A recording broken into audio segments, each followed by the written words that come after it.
All right, well, good afternoon, everybody. We are here today on a windy and cold, but snowless so far December day, and we're lucky to have somebody with us today who's not so lucky. He's in a pretty snow-filled area in New York State, but Randy Wyatt is our Vine Author of the Month, and he's going to be speaking a little bit today about authoring plays, writing plays, and in some cases for young audiences. Randy is an alum of the MSU Department of Theater and Dance, where he did appear on stage once as Galileo in that play, and then wrote a couple of productions that were done in our studio and also on tour for our children's theater productions. So with that, I will hand it off to Randy. Thank you, Randy, for being here today.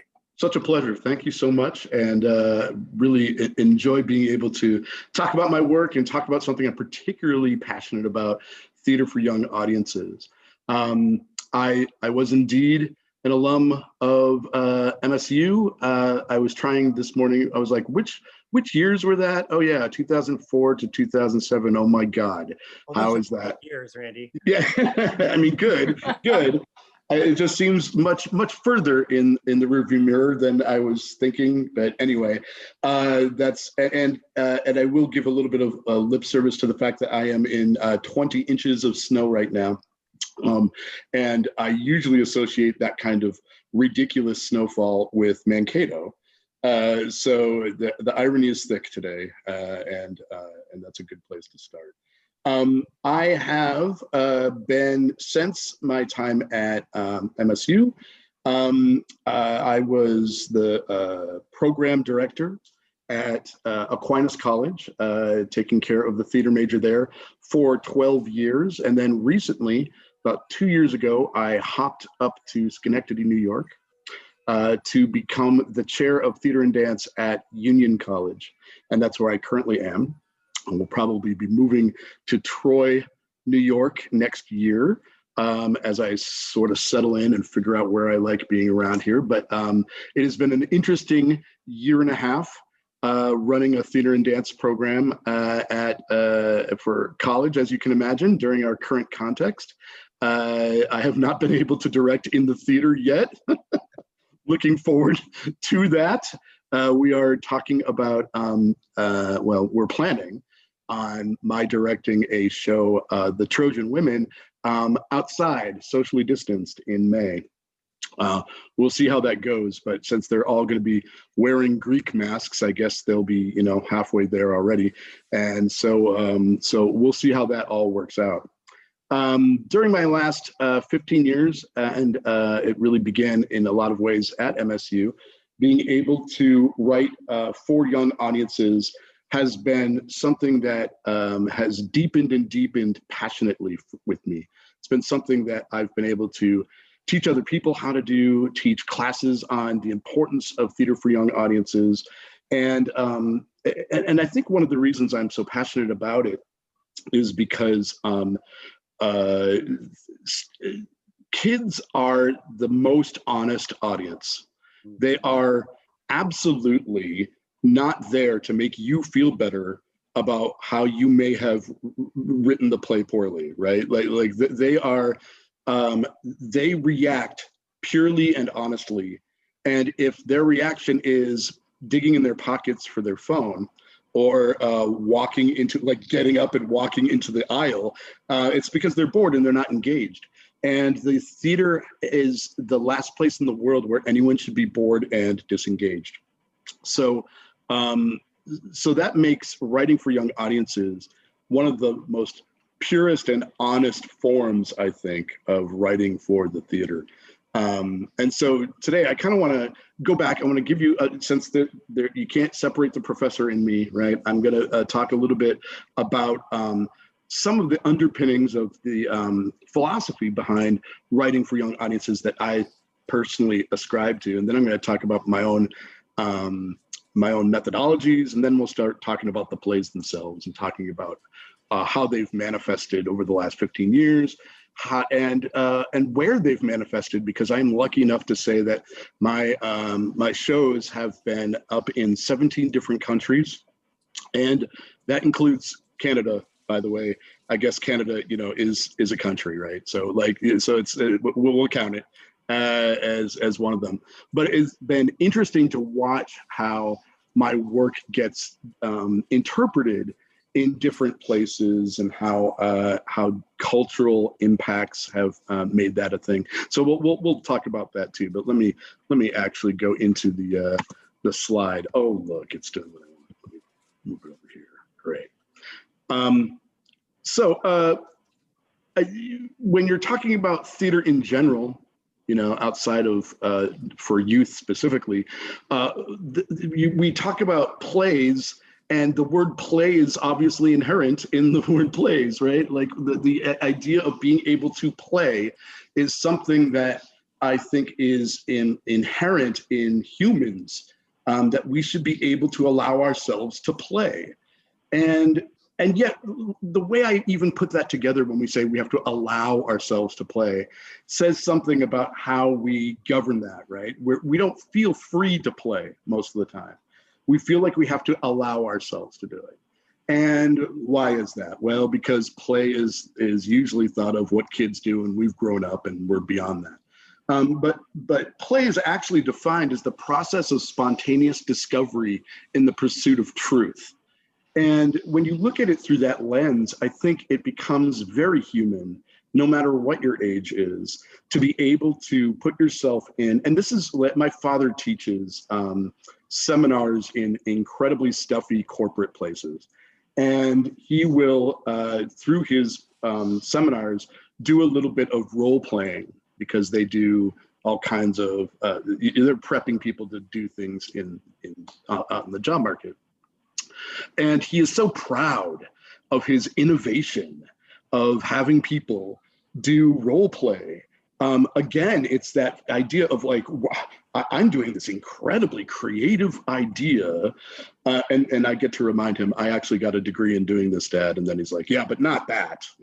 I'm utilizing role play as a cutting edge technique for people to learn what they're doing.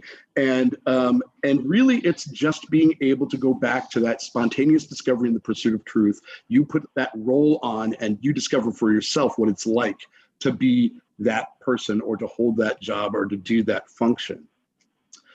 Kids are seekers of truth, and they're not shy about it. They want to know what's real.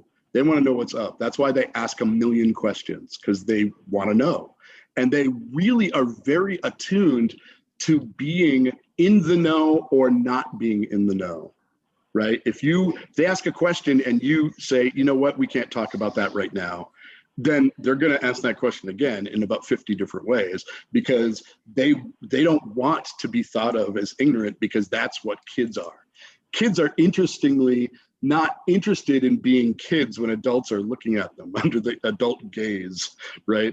They really want to be like, well, I'm an older kid, I'm a big boy now, right? And so there's that idea that knowledge is the key to be able to make them a big boy or a big girl. And they can sniff out falseness instantly. And that's another reason why I really love writing for kids. They will call out or tune it out if they think it's false. If they think you are telling them something to keep them a kid, or you're telling them something that's false, that's just, a gatekeeping to the world of adulthood, then they're going to call it out. They're not going to be happy with you. And to modify a quote from a well-known misogynist, theater is a lie that tells the truth. And I think we are most attracted to the theater, to the lies that cut to the quick about truth, right? So how do you write something for a kid, for a youthful audience, that brings truth to them, that rewards them for their investment in the experience of theater, that isn't false? Because, and I'm sure this is not a surprise to any of you, but there's a lot of false entertainment for kids out there, a ton of it. And it really is there to make parents happy, because they're like, okay, there's nothing in this that is remotely problematic when it comes to the revelation of truth. So great.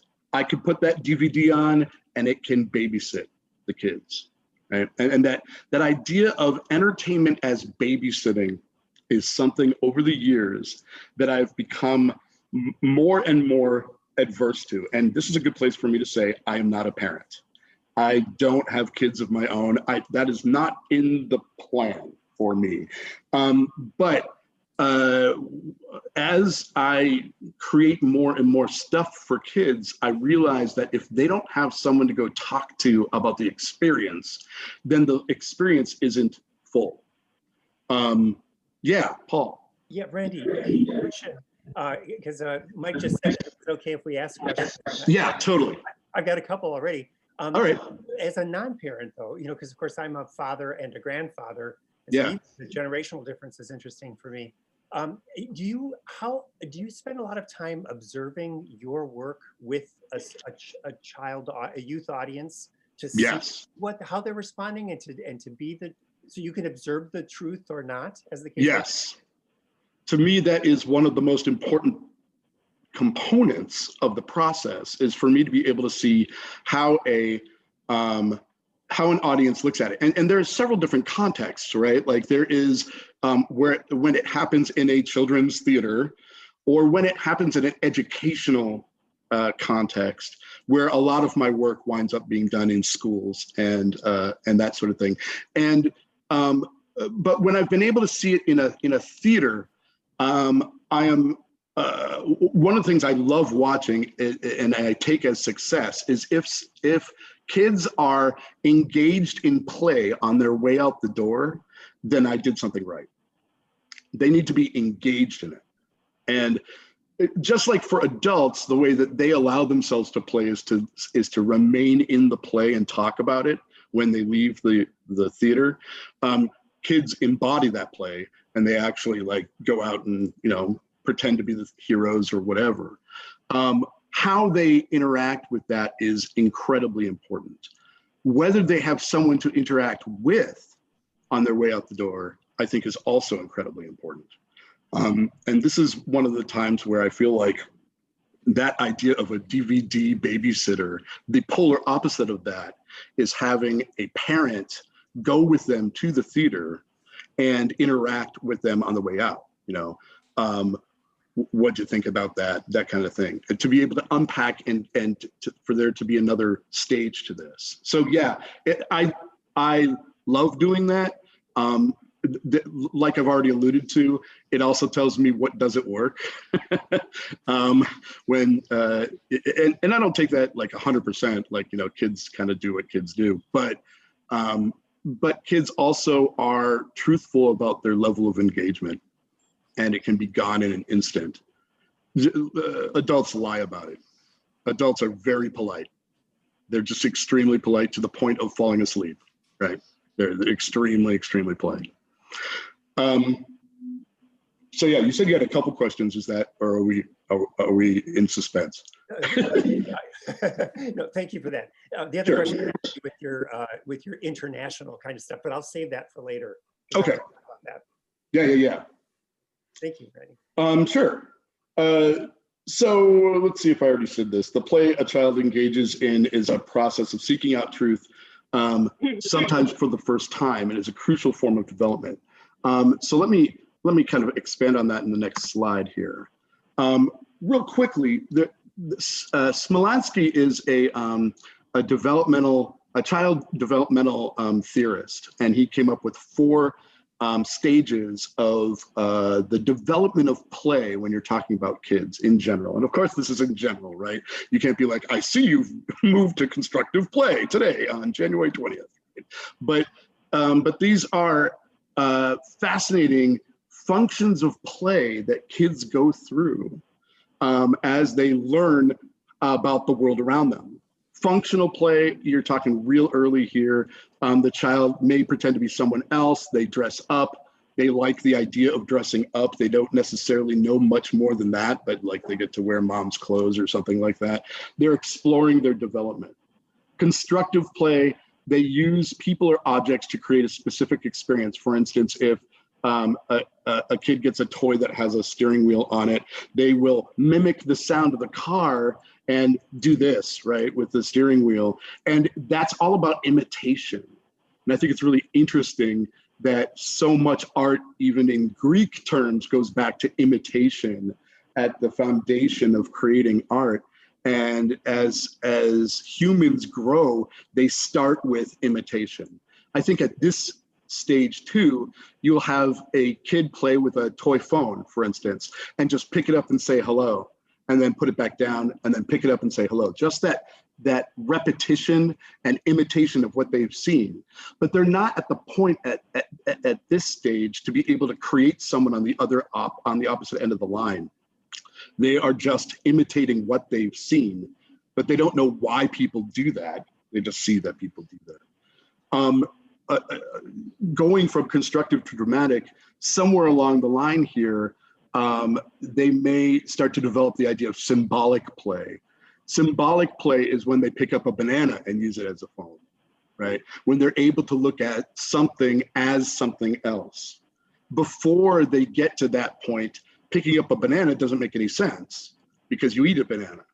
They don't think about symbolic play as, they can't because they haven't really constructed what those original things are yet.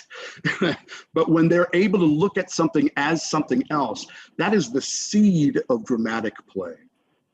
And dramatic play is where my work gets to come in.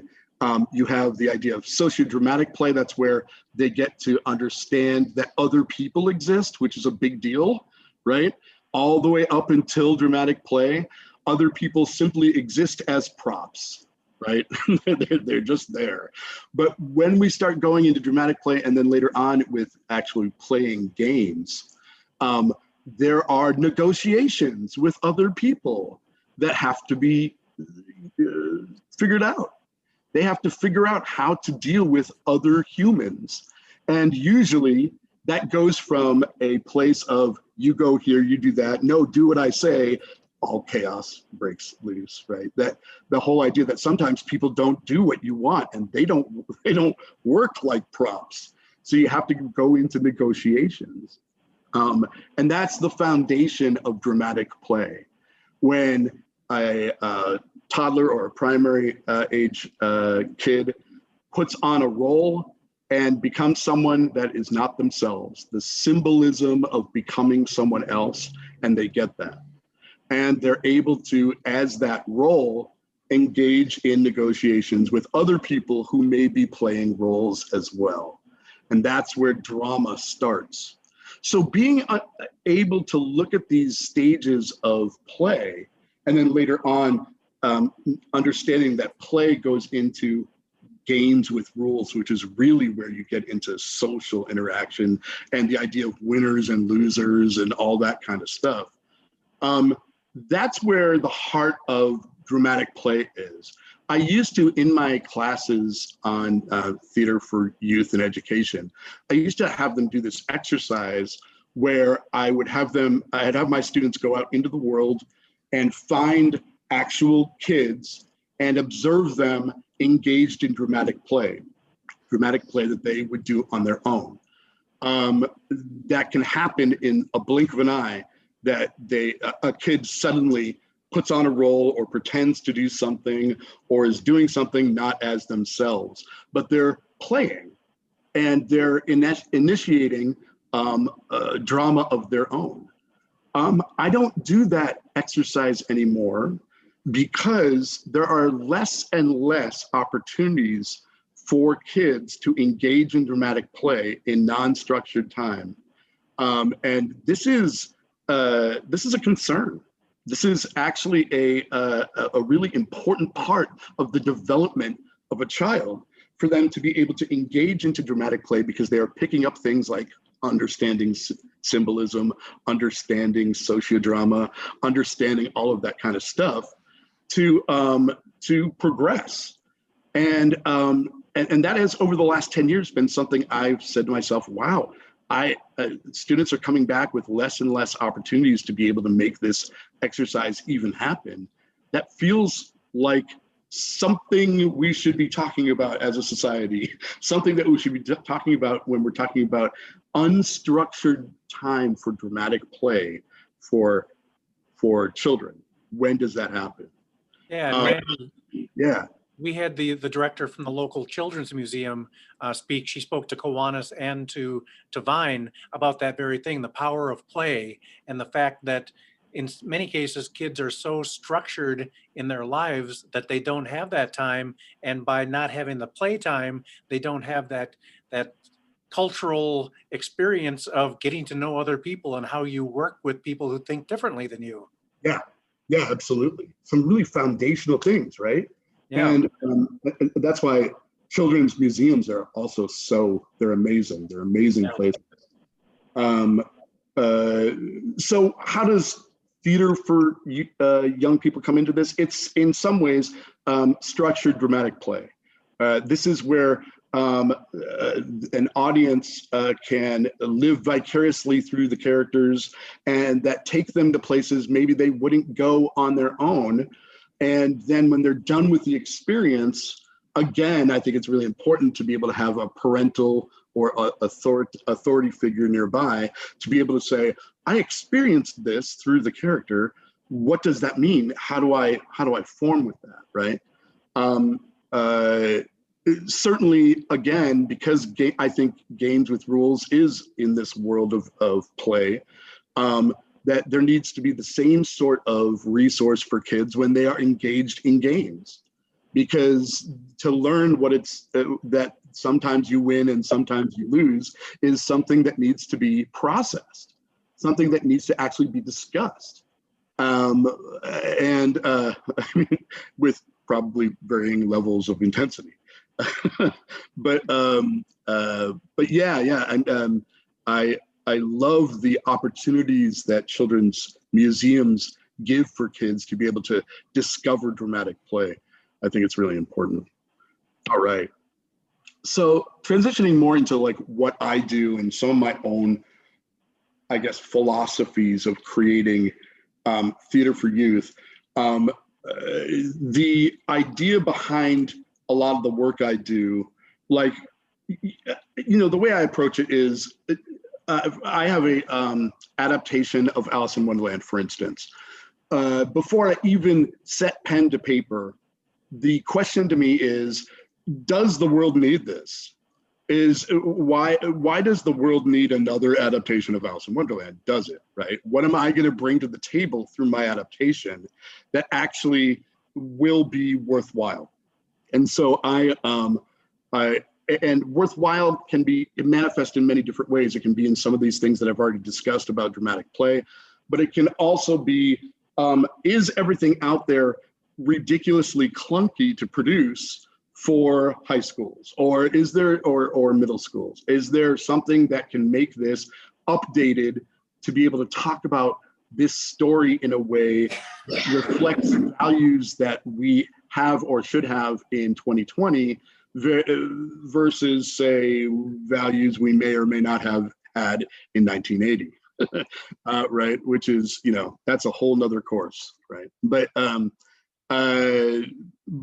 So that's important too. Is it necessary? And I didn't write that down, but number one, my first personal rule of creating work, and this is not necessarily TYA, I think it's all work that I do, but it's really at the forefront of my head when I'm writing TYA, is every part is the good part.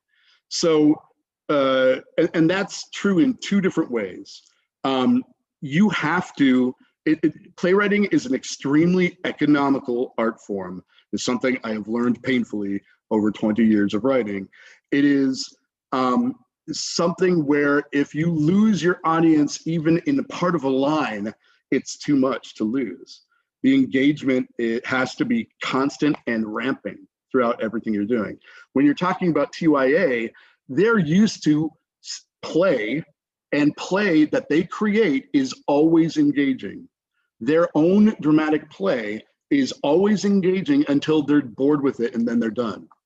So you have to compete with the theater of their own mind to keep it engaging, which is, a thing, right?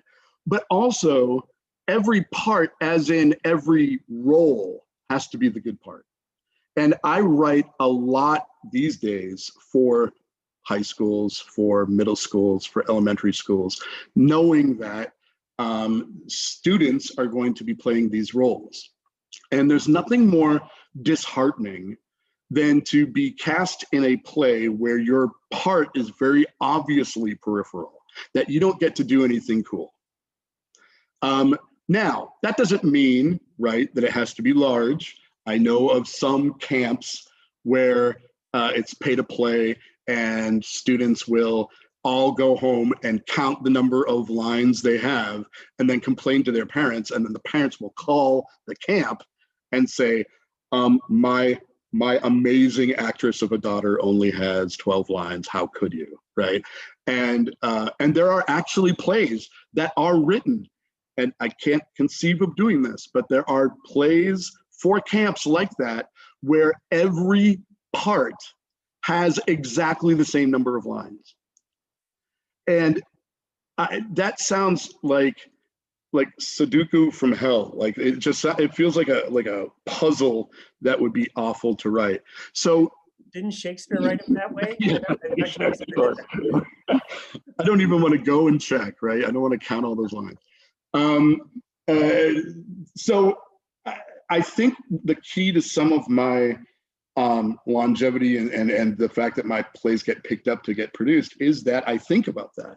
I think about even if they have a small part, do they get to do something cool that they get to brag about to everyone else? And I'll come back to that when I talk about specifically one of my plays later that I just been working on. Another rule: don't talk, play. How do you put play into the play? I think as a director, that's something I think about all the time. How do I create maybe leapfrog on stage or tag on stage, or what kind of actual physical game can I incarnate into this scene that creates connection and disconnection, that creates all of that kind of stuff. So if you can actually turn a scene into a sporting event, your audience will get engaged. And if you can write a scene that makes that possible, then when you hand it over to other production teams, the likelihood that they will do that increases, he says, hopefully, right? Number 3, keep your own rules. The kids are very aware of the rules of a universe, of a fictional universe. And you have to establish those rules and make them clear, because kids don't like playing games where they don't know the rules. And then keep those rules consistent, because, oh my God, if you break a rule, right? Like, kids are real aware whenever anyone breaks a rule in a game. And so you have to, even more so than for adult audiences, I think it's still true of adult audiences, but even more so for kids, you have to establish a rule that this monster only comes out of the cave at night, right? That's the rule. If that rule gets broken, there better be a really good reason for it, or maybe everything's going haywire. And that's what's creating the tension of the scene. So being aware of rules in each universe is important. This idea of part blueprint, part acorn. I've heard other playwrights and playwright teachers talk about you always have to know where you're going when you're writing a play. And I mostly ascribe to that. But again, I'm going to talk about my most recent experience, and we're going to play with that. But I think that, and I will have lots of people, especially if I go visit a high school or a school that just did one of my shows, and they will look up at me all dewy-eyed and say, was it what you thought? Was it what your vision was? And I will say, sure. And it's not lying, because I will blueprint something, but it's also an acorn. It's also a seed that will grow into a plant that is within the acreage, I guess, to overextend this metaphor, of what I envisioned, right? I think some of the most miserable people on the planet are playwrights who are like, you didn't produce it the way I thought it should be. What is the point of that? What is the point of doing something in a collaborative art form if you don't like embrace the fact that it's that you're just creating an acorn. You're not creating the building. And other people come to the come to the same place and create something, and you should be able to go, yeah, I recognize that. And yet it's not what I had envisioned. And that is a cool place to be, especially if you're going to create stuff for places that don't have a lot of resources. It's another place to be able to let your brain say, yeah, cool. That's a cool way to do that. Make the teacher director your best friend. And I don't necessarily mean that in real life. I mean in your head. In your head, think about, what does this poor teacher / director have to deal with in order to pull together a play?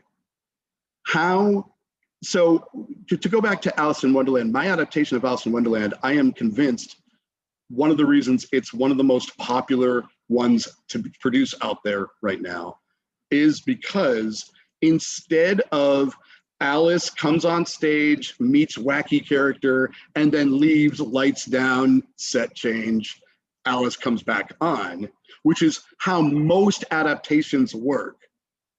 I have Alice show up on stage and all of the wacky characters come to her and then leave and then come on and leave. There's no constant lights down, lights up. There's no constant set stuff that doesn't happen right in front of the audience.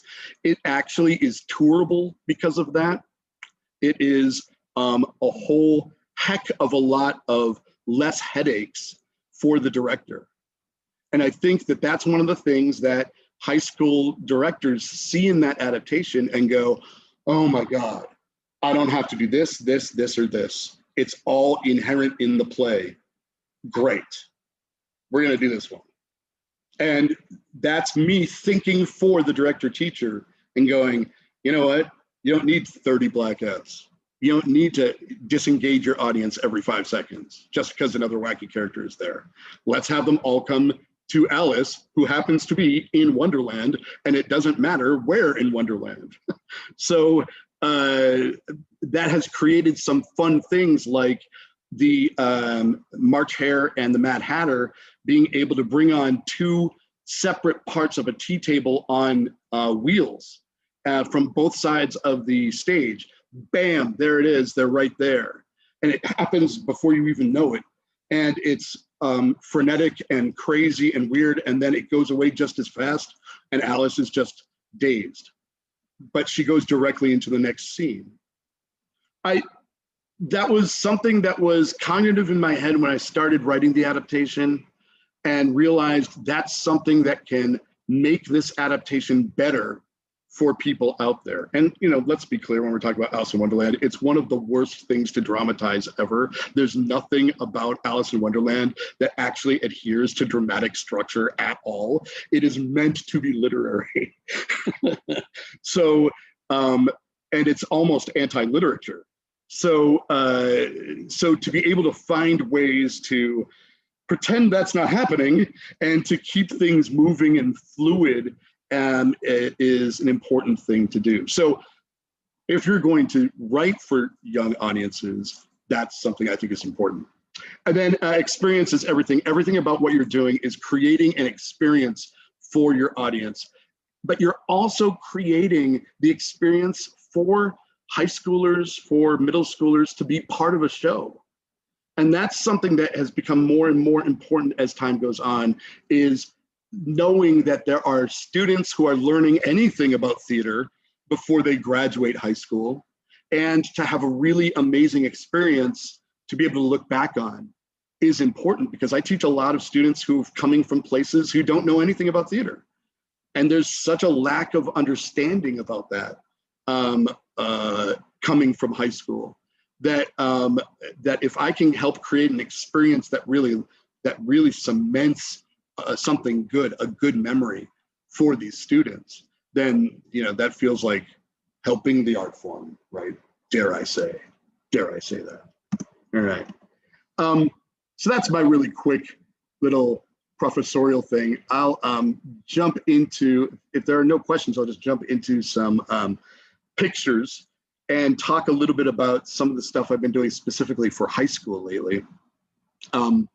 These are some pictures off my website. This is from The Mystic Tale of Aladdin.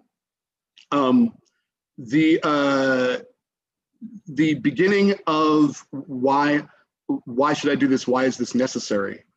Was that my adaptation of Aladdin is for all women, because it is an extremely male-dominated tale usually, and so the premise is that these 9 maidens are all locked in a treasure room while the vizier decides who he wants to marry.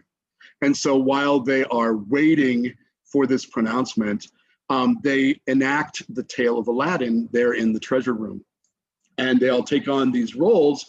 So one of them becomes Aladdin, obviously, one of them becomes the genie, one of them becomes the evil vizier. And they all get to play these characters that women would never get to play in a telling of Aladdin. And the line of "speak your wish" keeps coming up. You know, the genie says, "Speak your wish." And then once the tale is actually over, all of the women realize that most of them don't even want to be there, that most of them don't actually care about marrying this vizier, but they hadn't even been able to speak their wish. They had not felt like they could speak their wish. And so one by one, they actually decide to leave the treasure room, except for the one who honestly does love the vizier at the end. So it becomes a subtextual story of teaching girls that it's okay to speak their wish. And so to be able to find an entryway into a well-told tale that teaches something else along the way, that I think is something that I want students to know and to understand as they move on. To me, that's the key of a good adaptation. An adaptation needs to not just tell a story faithfully, but also tell a subtext faithfully in a way that doesn't call attention to the machinery, I guess, behind it. So I'm particularly proud of this one. I've also learned that doing something that's mostly women is key to getting productions, because doing something that's all women winds up being something that only happens in New Zealand, apparently. I don't know why, but it's a really good adaptation that only gets done every once in a while, because there's usually at least one guy or 2 guys who want to be part of a play at that level, apparently. Let me move to the next.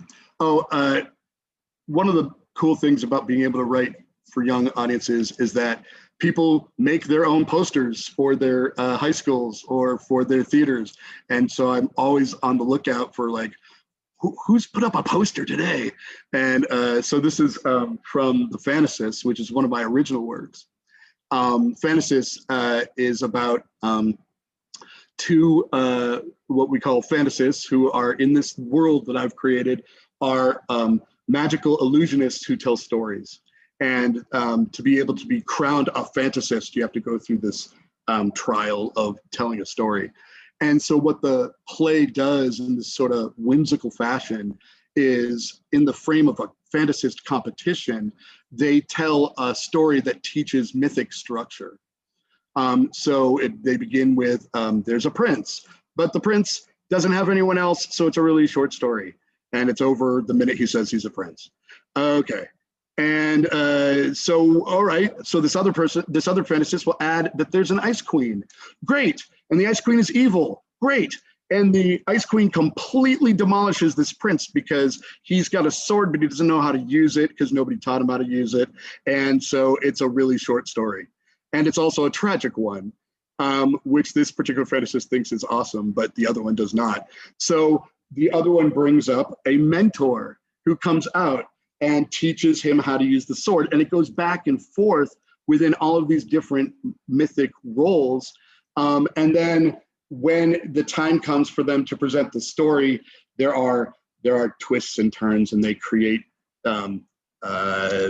shapeshifters in characters, and people change their opinions, and it becomes a more complex story.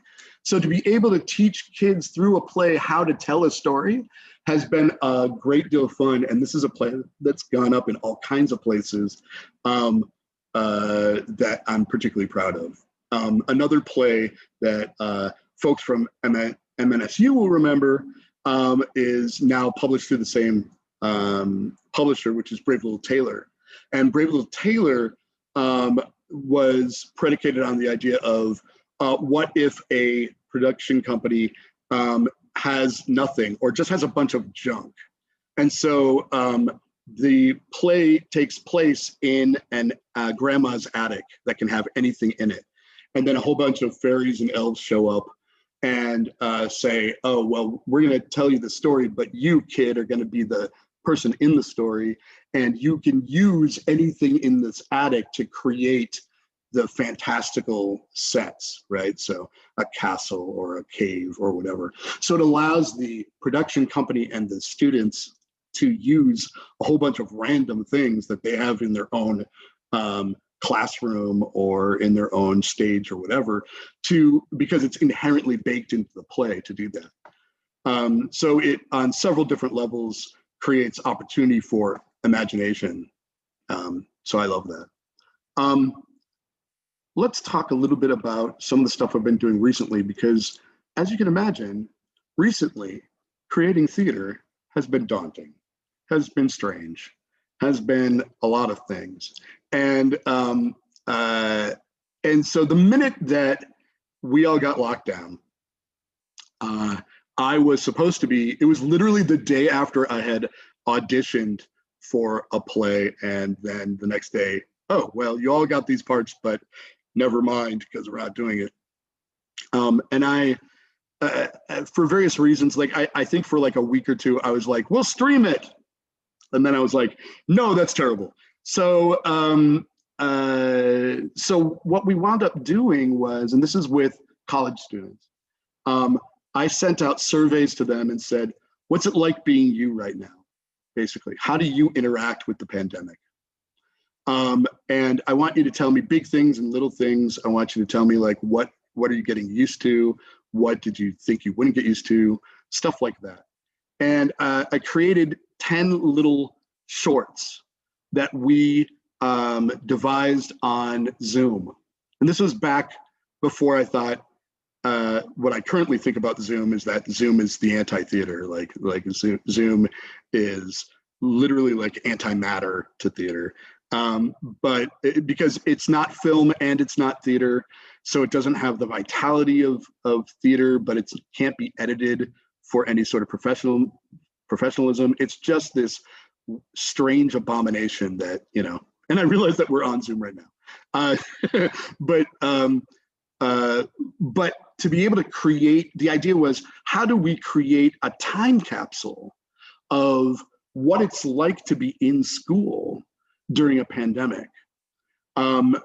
Thinking maybe in 2 or 3 years, this will be fascinating. And I'm going to keep an eye on the time here. But we created this piece. Let me get to it. Where are you? There you are. And I was able to enlist not only obviously the college students themselves, but a few actors from my my acting company back in Grand Rapids, Michigan, to be able to create some of these. And so that's been interesting, right? To be able to create something without regard to geography.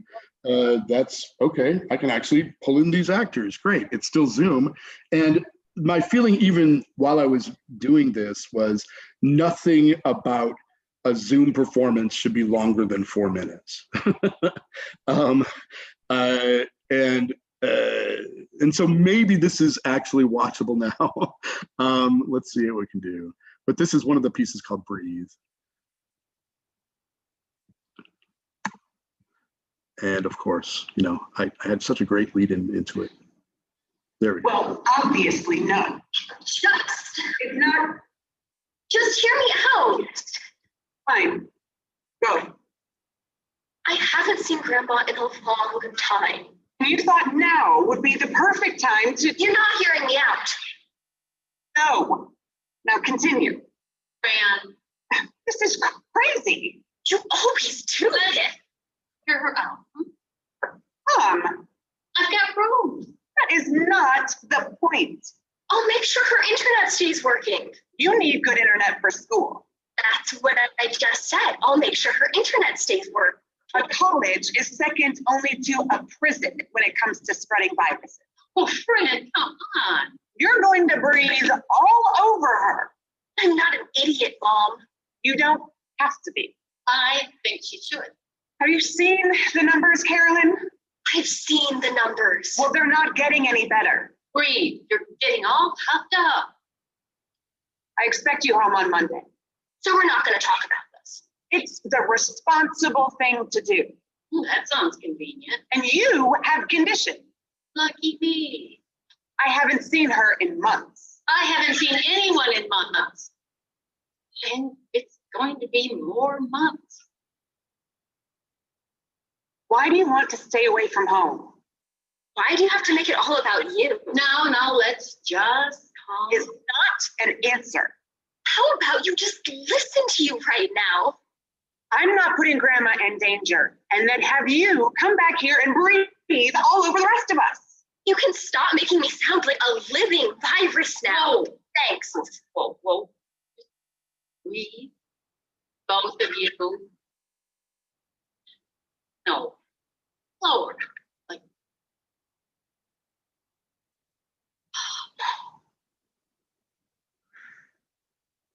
No one is abandoning anyone. I'm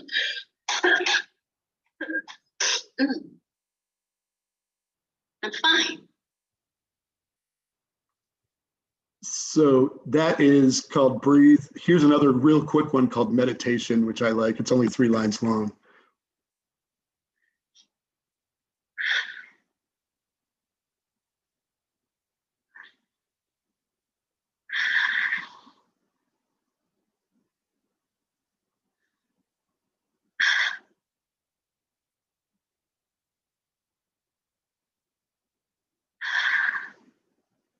I miss the future.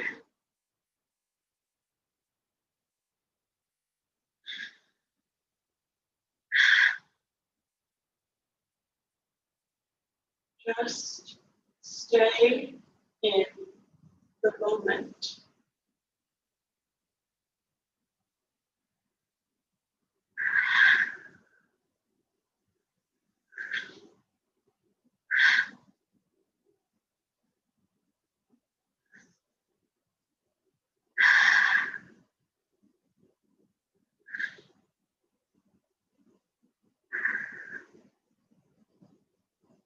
But what if I don't like the moment?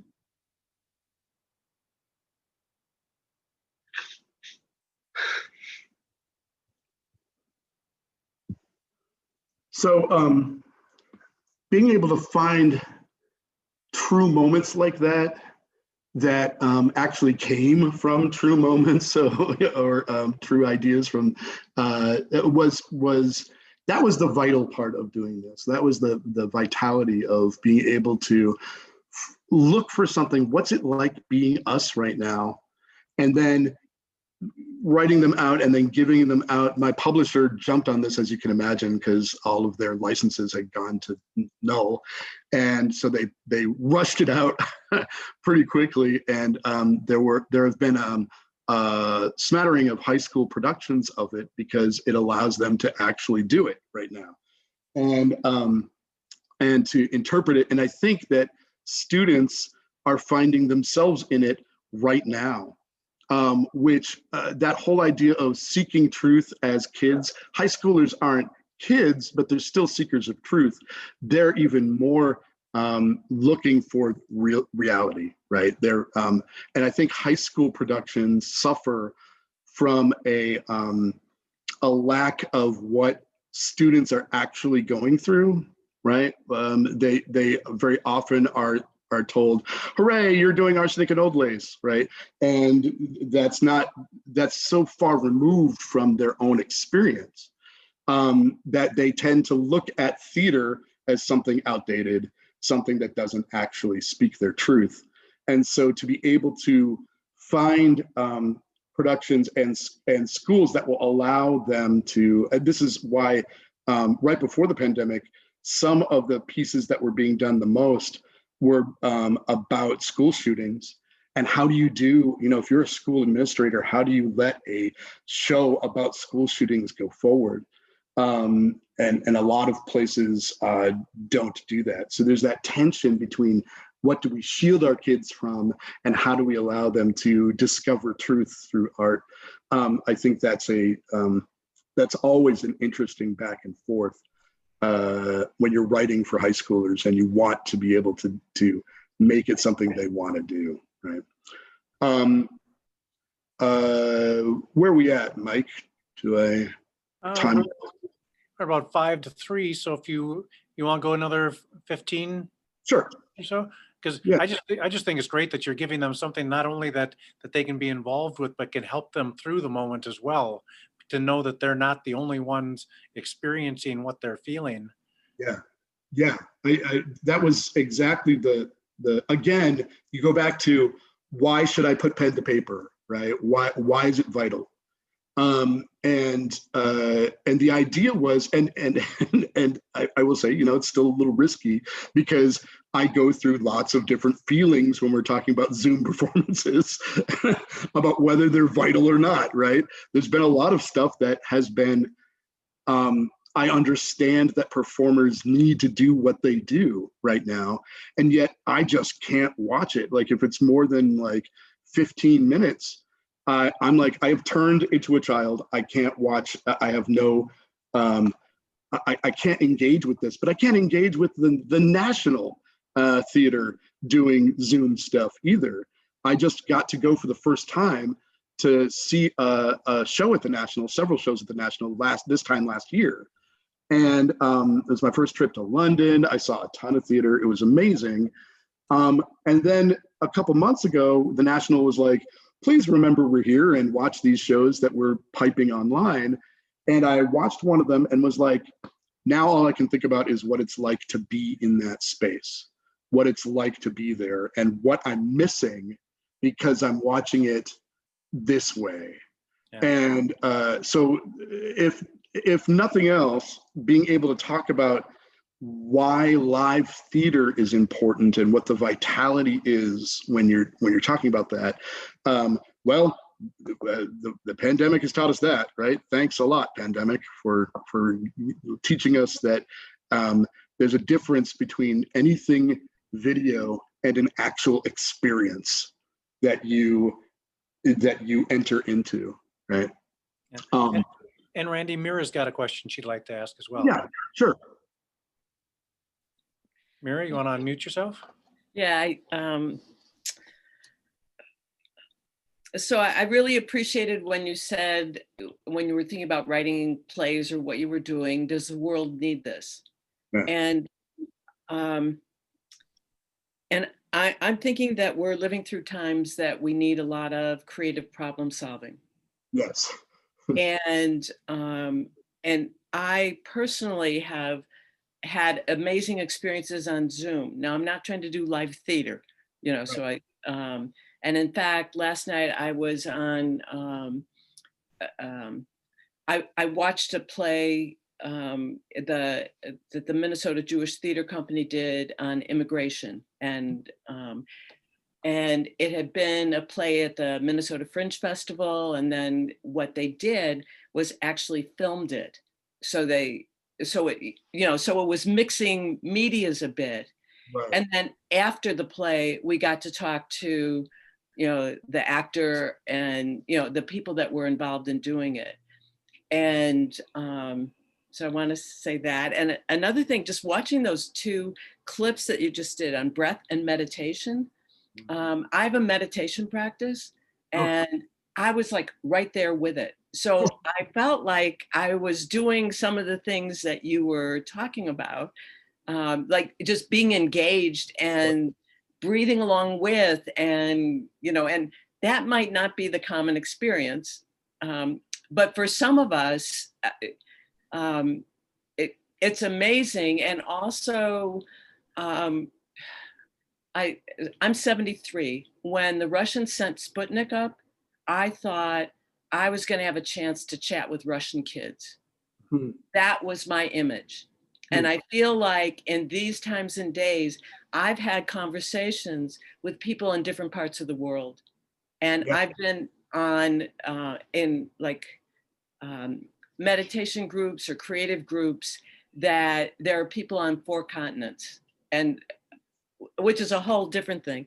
But that actually wasn't the question I wanted to ask. I'd like to, what I really care about is what happens next. And this isn't just about theater, but since we're talking to you, Randy, and you're so creative, and Paul, and I mean, you know, I'm not, you know, the people on this call are amazing.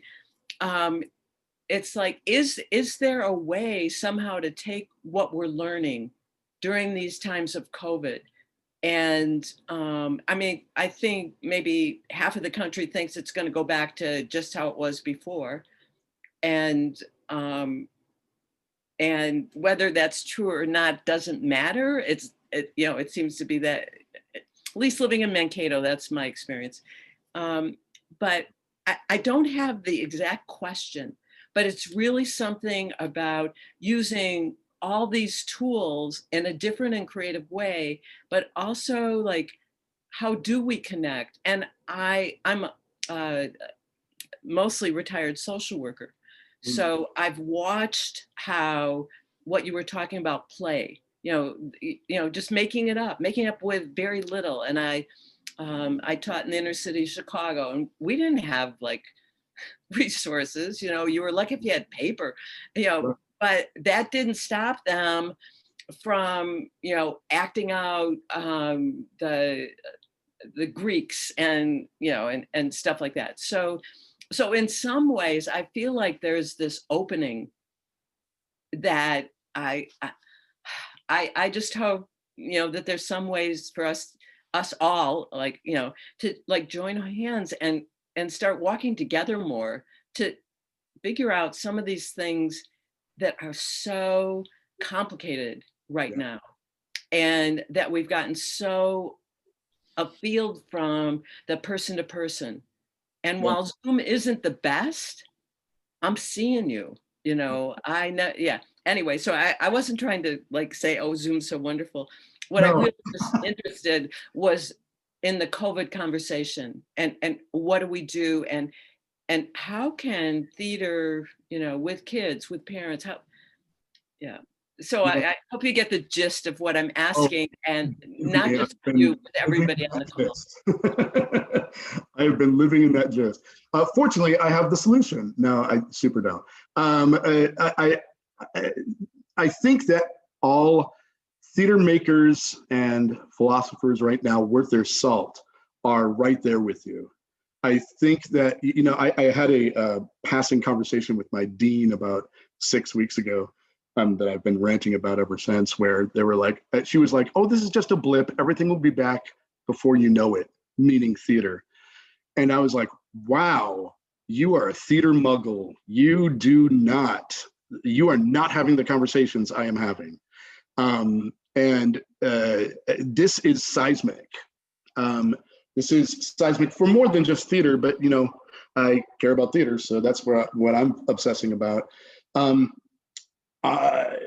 There are so many questions with the intersection of this and with Black Lives Matter, that we can't go back to the way things were.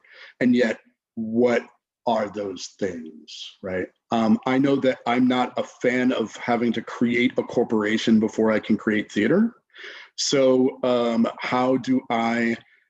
So I've been having conversations with artists in my circles all over the place, and Zoom is great for, you know, making geography go away. So I've been able to talk to people instantly about these kinds of issues, where I say, okay, what are we going to do? And the theater group that I am starting to envision, which is called a theater agency, is asking questions like, you know, theater companies have been doing this and this and this traditionally. How do we get people of different, you know, the word diversity is such a overused buzzword in academia, so I don't like using it, but how do I get as many different diverse artists on the ground floor of creating something instead of what a lot of theaters are doing, which is, oh, right, well, we better do something about Black Lives Matter, so we'll engage the diversity and inclusion arm of our organization. And I think we have to go back further and go, now how do we start at the ground floor and create something together and start getting in each other's corners equally, rather than, oh, now we did a Black play, cool, huh? I think that certainly Zoom, my own cynical feelings about Zoom aside, I have seen some of my fellow educators pull off stuff that I don't necessarily want to sit at home and watch, but I have watched and gone, wow, this is much better than the stuff we were pumping out 6 months ago. We understand the technology a little better now. We understand a little bit better about how to make this happen. I still don't want to make things on Zoom myself, but maybe we're getting to a point where people can understand the form, I guess, the program, and start creating art for it rather than trying to create theater for it. And I'm definitely open to that. And I also understand that, just like all theater anyway, my mileage will vary from the next person who watches it. Like, somebody can have an experience with it that would be different than the experience I have. And that's drama, right? That's the way it should be.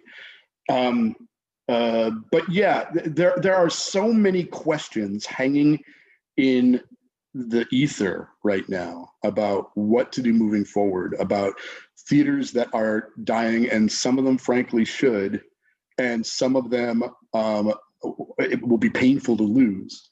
And what do we as American theater artists envision the future to be? There's plenty of talk about going back to like the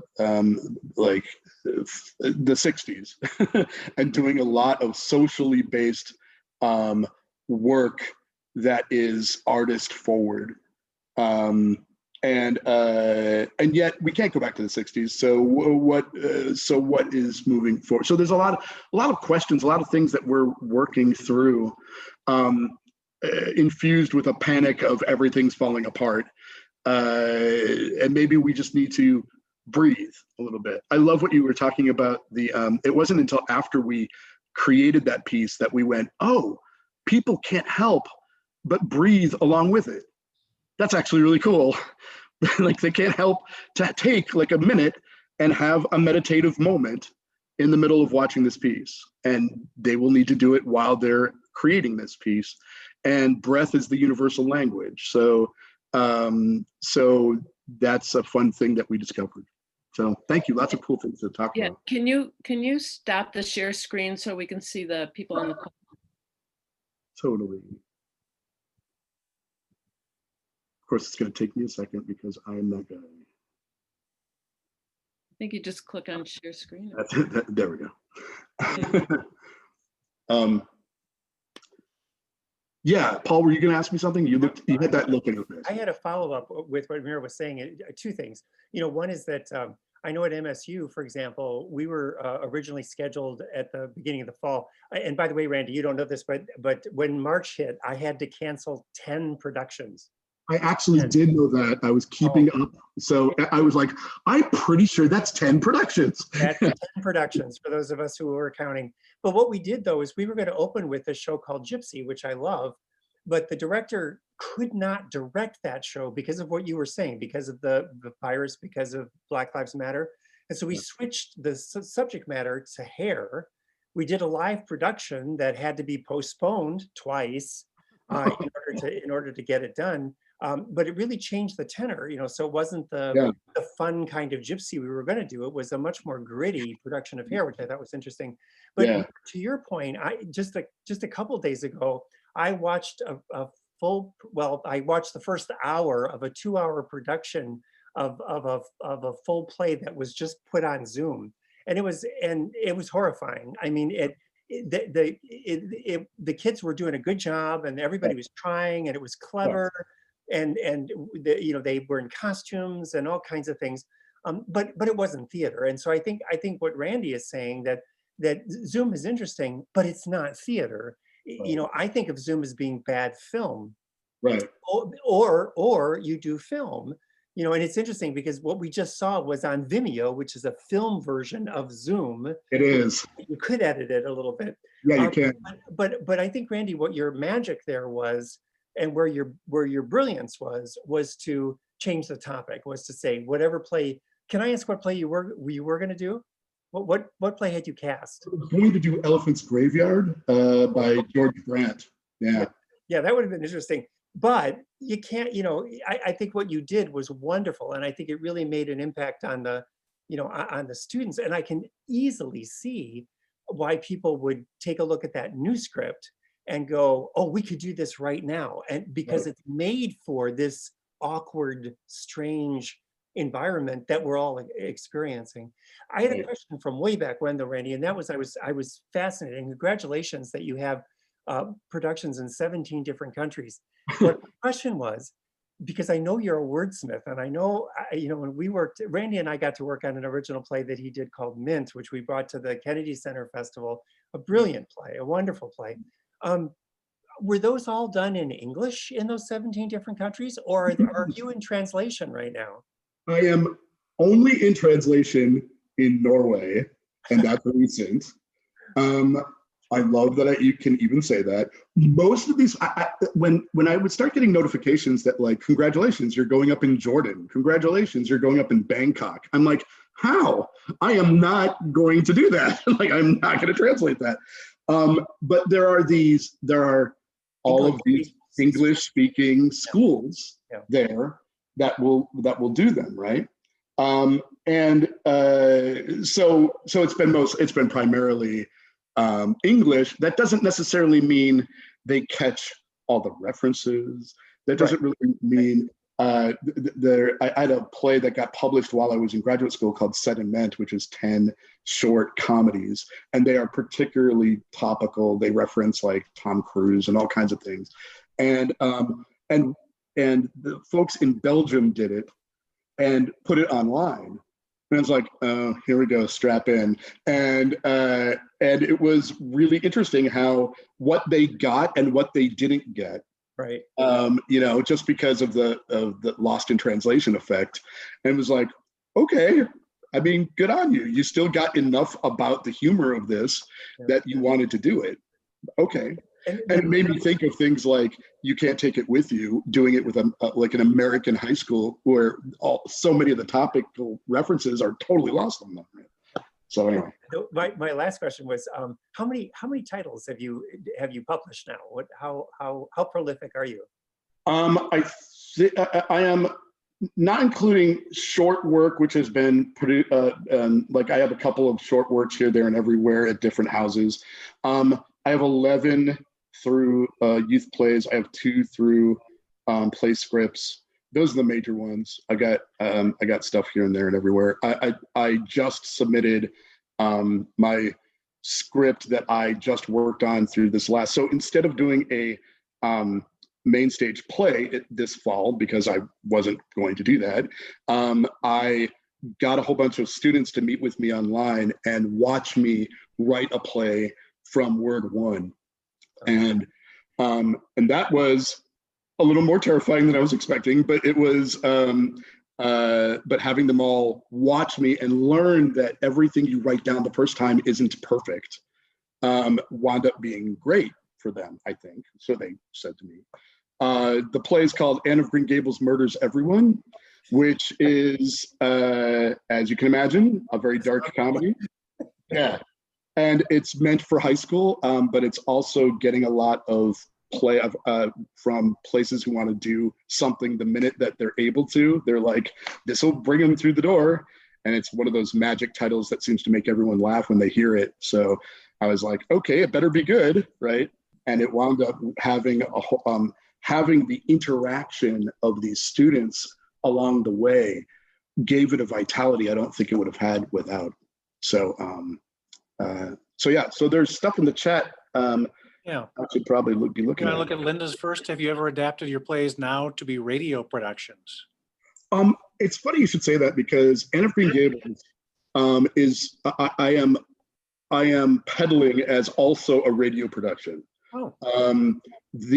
I have gotten even more snarky in my stage directions over the years, and apparently my stage directions are just fun on their own to read.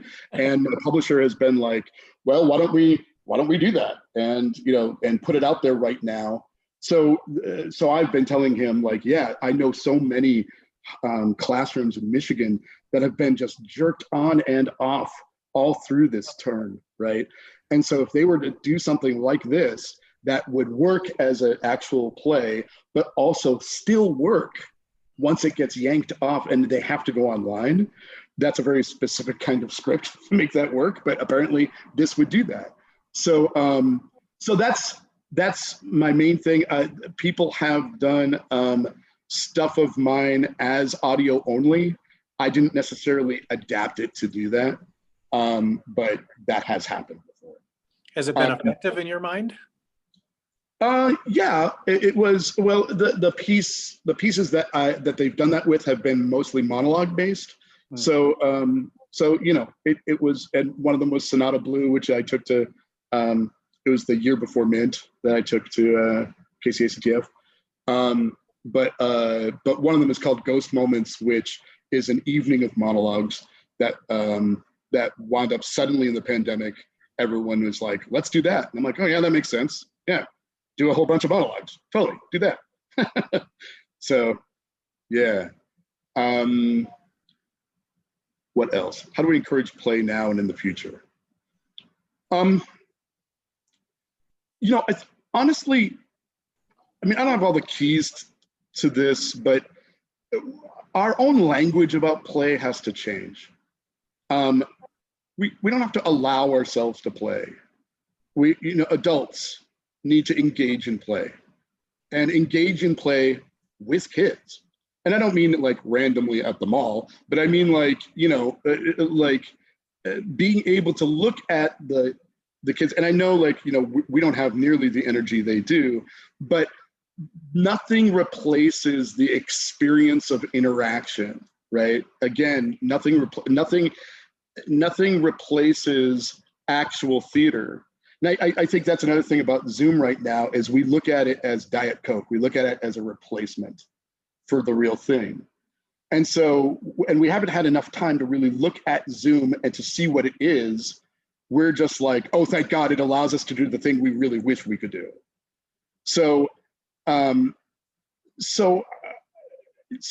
I mean, if we want kids to play, we have to, there was one time where I was a guest artist at a very multicultural school, had a lot of Balkan kids in it, and refugees, and I was asked to teach them about writing tall tales.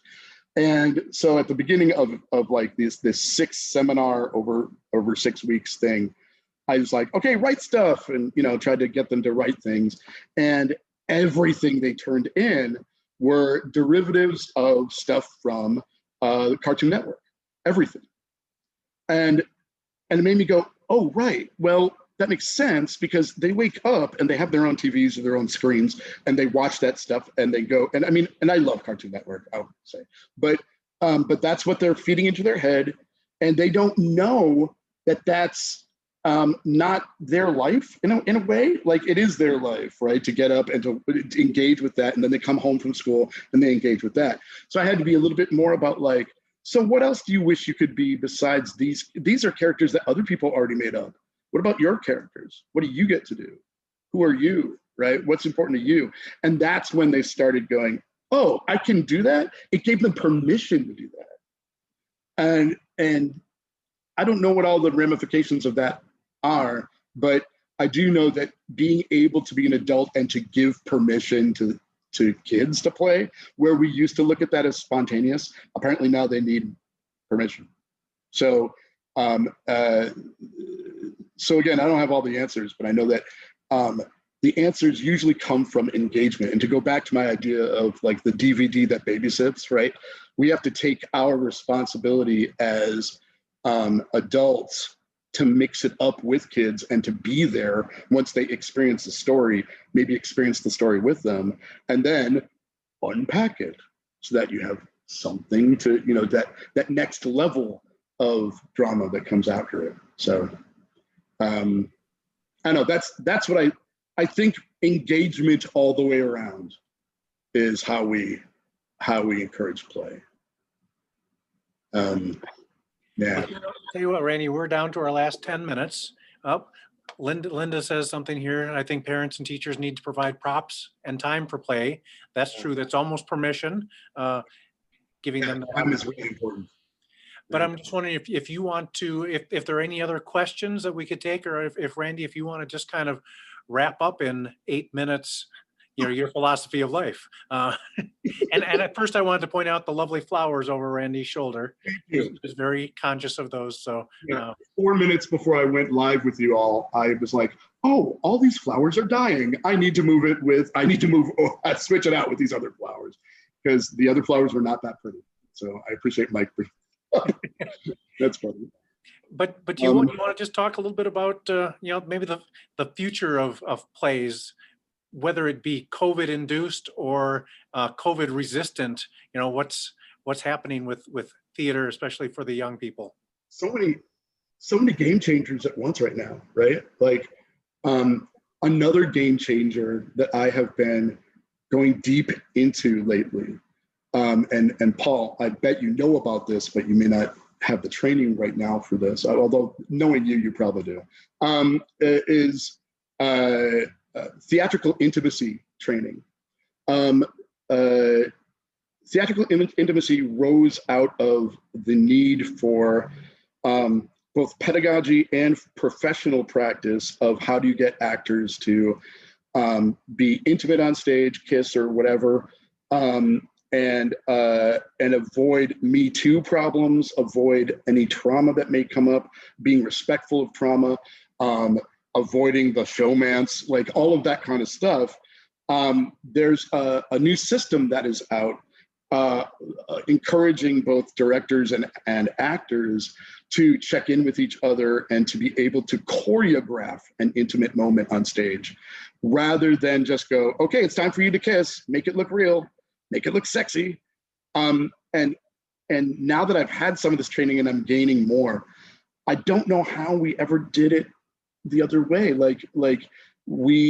It really is akin to giving to actors swords and saying, make it look real, instead of choreographing it. There are so many things that, and while I was taking the course online, as you can imagine, I had a colleague of mine from Detroit who was taking it at the same time, and she was chatting me throughout the whole Zoom, her mind being blown about how her undergrad would have been a completely different experience if she had had these tools. And I was like, I'm a white male, what are you talking about? And she was like, yeah, there are all of these unspoken pressures and dynamics in the classroom, the power that we endow the teacher with or the director with. I was a one-man department for 12 years, so my power was something I had to constantly look at and go, right, these students are gonna say yes to me even if they mean no, because I hold all the keys. I hold all the keys to what they want to do. And so how do you change that game? And how do you move forward, both in theater and in film? And it is really revolutionary. Like those workshops are sold out instantly. They're like Prince concerts. It's ridiculous how fast they sell out, because everyone in both industries understands that something has to change. And anyone in college doubly knows that, because Title IX has become such a fraught thing that you have to be able to have some strategies. And so I want to be able to go back to my program and say, we are a consent-based program, and that we use those kinds of policies. And that trickles down into even like fittings in the costume room, like all kinds of things that you may not think about right away, but can cause a lot of headaches and problems for people down the road. So it's that has been a serious game changer. I'm trying to get I'm gobbling up all that training as best I can while I'm, you know, in suspended in emotion right now. Moving forward, who knows, right? Like I just have to get through.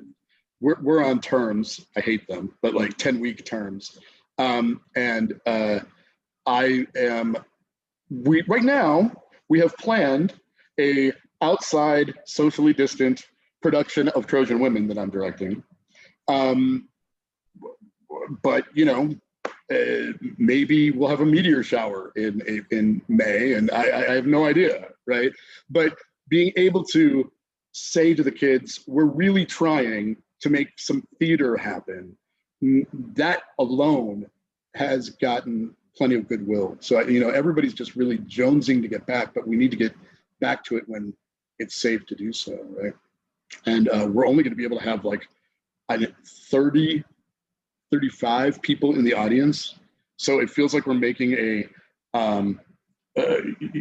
theme park for 30 people, but you know, and then we'll film it and then we can prove we did it, and there it is, right? So theater moving forward, I think it's going to be all about, there have to be some innovations, and there have to be some, I do think we will look at this time as a paradigm shift for the art moving forward. And on my good days, it feels exciting. So. Okay, Yeah. well, I'm sure it's not the case, but I blame Paul Hustel's retirement for Oh, forcing yeah. that paradigm shift. I think it's a well-known discussion across the country that the reason this is all happening is because Paul retired, because it is one of the signs of the apocalypse. So yeah. Surfing the apocalypse. All right. Well, thank you, Randy, for joining us today from the snow-covered streets of Schenectady, New York. And we certainly appreciate your spending time with us today. And I look forward to staying in touch with you into the future. Absolutely. What a pleasure. Thank you all for joining in.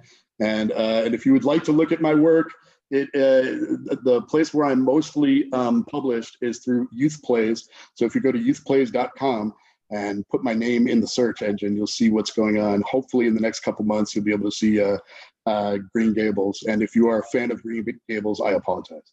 So, yeah. All right. All right. Well, thank you, Randy. All right. Thank you. Much. Thank you for coming today. Thanks. Sure.